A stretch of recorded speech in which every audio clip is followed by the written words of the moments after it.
Slip অ্যাপোনিয়ায় মৃত্যু বাপ্পি লাহিড়ী কি এই রোগ? আদালত অবমাননার অভিযোগে নিপুণকে আইনি নোটিশ। কর্ণাটকের আরও একটি কলেজে হিজাব পরায় বাধা। শিক্ষা প্রতিষ্ঠান খোলার বিষয়ে যা জানালেন শিক্ষামন্ত্রী। প্রথমবারের ডাবল পুরস্কার পেয়ে আপ্লুত ইমরান। এবার দেখুন বিস্তারিত। স্লিপ অ্যাপনিয়ায় মৃত্যু বাপ্পি লাহিড়ীর কি এই রোগ? মঙ্গলবার মধ্যরাতে অবস্ট্রাকটিভ স্লিপ অ্যাপনিয়ায় আক্রান্ত হয়ে শেষ নিঃশ্বাস ত্যাগ করেন সুরকার ও গায়ক বাপ্পি লাহিড়ী।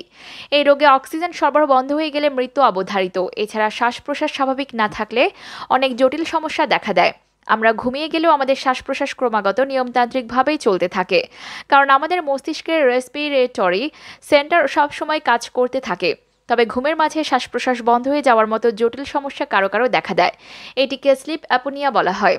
এ বিষয়ে বিস্তারিত জানিয়েছেন স্লিপ মেডিসিন বিশেষজ্ঞ ইঞ্জিনিয়াস পালমোটিফিট ডক্টর ফাতেমা ইয়াসমিন। তিনি বলেন, স্লিপ অ্যাপনিয়া রোগটি কোনো বিরল রোগ নয়। পরিসংখ্যানে দেখা যায় 4% লোক এই রোগে ভোগেন। পরিসংখ্যান আরও বলে 25% মধ্যবয়সী পুরুষ ও 9% মধ্যবয়সী নারী স্লিপ অ্যাপনিয়ায় আক্রান্ত। স্লিপ অ্যাপনিয়া হলো ঘুমের মাঝে শ্বাস প্রশ্বাস বন্ধ হয়ে যায়, যা কিনা 10 সেকেন্ড থেকে কয়েক মিনিট সময় ধরে থাকে। এই রোগে আক্রান্ত রোগীরা ঘুম ভাঙার পর শ্বাস নেয় এবং সঙ্গে সঙ্গে আবার ঘুমিয়ে পড়ে। খুবই জটিল অবস্থায় সারা রাতে বারবার শ্বাস বন্ধ ঘুম ভাঙা এই চক্রটি চলতে থাকে। ফলে ঘুমিয়েও ঘুম পূরণ হয় না। এই ঘটনাগুলো যেহেতু গভীর ঘুমের মাঝেই ঘটছে, তাই রোগী তার এই সমস্যা বুঝতে পারেন না। সকালে ঘুম থেকে উঠে হয়তো তাদের মনেও থাকে না, যেহেতু বারবার ঘুম ভাঙার ফলে ঘুমিয়ে কখনো ঘুম পূরণ না হওয়ার ফলে সারাদিন ঘুম ঘুম ভাব থাকে। স্লিপ অ্যাপনিয়া রোগে যদি মস্তিষ্কের রেসপিরেটরি সেন্টার থেকে নির্দেশ আসে না, তখন একে বলা হয় সেন্ট্রাল স্লিপ অ্যাপনিয়া। এই সমস্যা হলে মস্তিষ্কের নির্দেশ না আসার কারণে ওই সময় শ্বাসকাজটি শুরু হয় না। মস্তিষ্কের বিভিন্ন সমস্যার কারণে এই বিভ্রাট ঘটে। এই সমস্যাগুলো ঘুমের মাঝে শ্বাস প্রশ্বাস বন্ধ হয়ে যাওয়ার পাশাপাশি আমাদের রক্তে অক্সিজেনের পরিমাণও কমে যায়। আমাদের মস্তিষ্ক অক্সিজেন ছাড়া বেশিক্ষণ বাঁচতে পারে না। অক্সিজেন কমে যাওয়ার প্রভাবে মস্তিষ্ক জেগে উঠেও ঘুম ভেঙে যায় এবং ঘুম ভাঙার পর শ্বাস নিতে শুরু করে। আদালত অবমাননার অভিযোগে নিপুণকে আইনি নোটিশ। আদালত অবমাননার অভিযোগ এনে নিপুণকে আইনি নোটিশ পাঠিয়েছেন জায়েদ খানের আইনজীবী মোহাম্মদ আব্দুল কাইয়ুম। বাংলাদেশ চলচ্চিত্র শিল্পী সমিতির সাধারণ সম্পাদক হিসেবে কাজ চালিয়ে যাওয়ার জন্য নিপুণের ঘোষণার দিন রাতেই জায়েদ খান তার আইনজীবী মোহাম্মদ আব্দুল কাইয়ুমের নামে এই নোটিশ পাঠান। নোটিশে উল্লেখ করা হয়, চলচ্চিত্র শিল্পী সমিতির সাধারণ সম্পাদক পদ নিয়ে নতুন সিদ্ধান্ত জানিয়েছেন আপিল বিভাগ। তাতে স্পষ্ট উল্লেখ আছে, আপাতত পদটি শূন্য থাকবে যতদিন না আমার মক্কেলের করা রুলের নিষ্পত্তি হবে। কিন্তু তার আগে নিপুণ নিজেকে সাধারণ সম্পাদক দাবি করে কার্যক্রম চালিয়ে যাওয়ার ঘোষণা দিয়েছে, যা আদালত অবমাননার শামিল। নোটিশ প্রেরণকারী আইনজীবী মোহাম্মদ আব্দুল কাইয়ুম বলেন, চলচ্চিত্র শিল্পী সমিতির সাধারণ সম্পাদক পদের ওপর গত 9 ফেব্রুয়ারি আপিল বিভাগের চেম্বার আদালত স্থিতিবস্থা জারি করেছিলেন। তবে গতকাল সংবাদ সম্মেলনে এসে নিপুণ যেভাবে বক্তব্য দিয়েছে তা আদালত অবমাননা শামিল। তাই আদালত অবমাননা করে ওই পদে না বসার বিষয়ে তাকে সতর্ক করে নোটিশ প্রেরণ করেছি। এরপরও যদি তিনি ওই পদে বসেন, তবে আমরা তার বিরুদ্ধে আদালতে অবমাননার মামলা করব। অপরদিকে কর্ণাটকের আরও একটি কলেজে হিজাব পরায় বাধা। ভারতের কর্ণাটক রাজ্যে হিজাব বিতর্ক যেন থামছেই না। হিজাব কাণ্ডের শুনানি কর্ণাটক হাইকোর্টে বুধবারও চলবে বলে জানা গেছে ভারতীয় গণমাধ্যমগুলো থেকে। তবে এবার আরও একটি কলেজে হিজাব পরে শিক্ষার্থীদের প্রবেশে বাধা দেওয়া হচ্ছে বলে এনডিটিভির খবরে বলা হয়েছে। এনডিটিভির প্রতিবেদনে বলা হয়েছে, সরকারি পিইউ কলেজটি কর্ণাটকের উত্তরে অবস্থিত। এর আগে সেখানে হিজাব পরে গেলে বাধা দেওয়া হতো না শিক্ষার্থীদের, কিন্তু বুধবার শিক্ষার্থীদের কলেজে হিজাব পরে প্রবেশে বাধা দেওয়া হয়। শিক্ষার্থীদের অভিযোগ, কলেজ কর্তৃপক্ষ বিষয়টি নিয়ে তাদের আগে তথ্য নিশ্চিত করেনি যে হিজাব বা বোরকা পরে কলেজে যাওয়া যাবে না। যদিও কলেজ কর্তৃপক্ষ বলেছে তারা শুধু কর্ণাটক হাইকোর্টের অন্তর্বর্তী আদেশ পালন করেছে।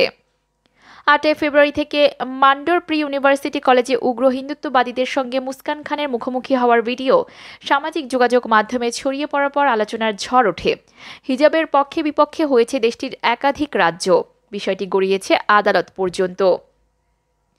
শিক্ষার্থীদের আপাতত হিজাব বা যে কোনো ধরনের ধর্মীয় পোশাক পরা থেকে বিরত থাকার নির্দেশ দিয়েছেন কর্ণাটক হাইকোর্ট। যতদিন এ বিষয়ে মামলা চলছে ততদিন ধর্মীয় পোশাক পরে শিক্ষার্থীদের স্কুল কলেজে যাওয়া থেকে বিরত থাকতে বলা হয়েছে। গত সোমবার 14 ফেব্রুয়ারি দুপুরে আবারও এ বিষয়ে শুনানি শুরু হয় আদালতে। এরপর মঙ্গলবারও চলে শুনানি। স্থানীয় সময় দুপুর 2টা 30 রাজ্যের প্রধান বিচারপতি ঋতুরাজ অবস্থি, বিচারপতি কৃষ্ণ এস দীক্ষিত ও জে এম খাজির 3 সদস্যের বেঞ্চে এই শুনানি শুরু হয়। এরপর শুনানির দিন আবার 16 ফেব্রুয়ারি ধার্য করা হয়। অপরদিকে শিক্ষা প্রতিষ্ঠান খোলার বিষয়ে যা জানালেন শিক্ষামন্ত্রী।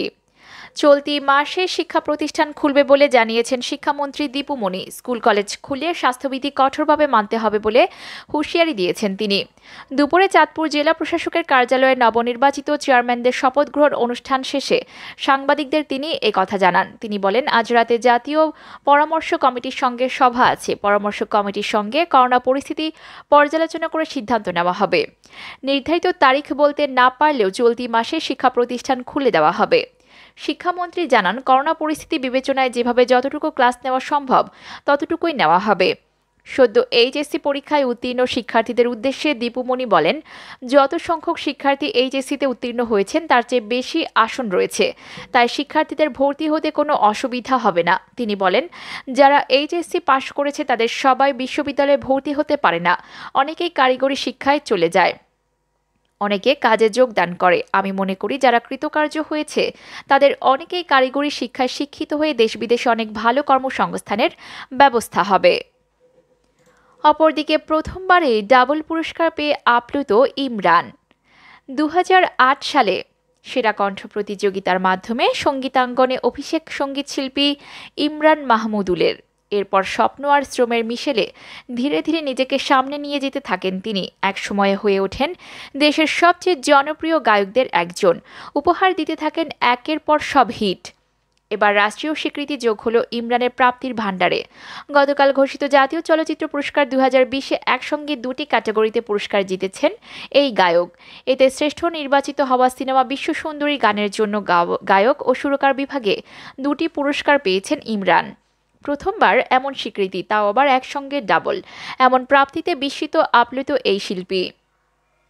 নিজের অনুভূতি প্রকাশ করেন এভাবে, প্রথমবারের মতো তুই কি আমার হবিরে গানটির জন্য শ্রেষ্ঠ সঙ্গীত শিল্পী এবং শ্রেষ্ঠ সুরকার হিসেবে একই সঙ্গে দুটি জাতীয় চলচ্চিত্র পুরস্কার পাচ্ছি, আল্লাহর অশেষ রহমতে। 14 বছরের সঙ্গীত জীবনে আপনাদের ভালোবাসা ছিল আমার সব থেকে বড় পাওয়া। এই ভালোবাসার স্বীকৃতি হিসেবে প্রাপ্তির খাতায় এখন পর্যন্ত যোগ হওয়া প্রতিটি পুরস্কারই আমার কাছে অমূল্য, কিন্তু এবারে প্রাপ্তিটা পুরোটাই অন্যরকম। ইমরান বলেন, বাংলাদেশের একজন নাগরিক হিসেবে জাতীয় স্বীকৃতি পাওয়া যে কোনো মানুষেরই স্বপ্ন। আজ আমার সেই স্বপ্ন পূরণের দিন। এই গায়কের ভাষ্য, একই সঙ্গে দুটি ক্যাটাগরিতে এই স্বীকৃতি আমার আনন্দকে দ্বিগুণ করে দিয়েছে। আমার এই প্রাপ্তি আমার একার নয়, এই প্রাপ্তি যারা আমাকে এবং আমার গানকে ভালোবাসে তাদের সকলেরই। আজকের এই বিশেষ দিনে আমি বিশেষভাবে কৃতজ্ঞ আমার বাবা মা বোন সহ পরিবারের সকলের প্রতি, যারা প্রতিটি মুহূর্তে আমার পাশে থেকে আমাকে আগলে রাখেন। কৃতজ্ঞতা জুরি বোর্ডের সকল বিচারকগণের প্রতি, যারা আমাকে যোগ্য মনে করে রেখেছেন।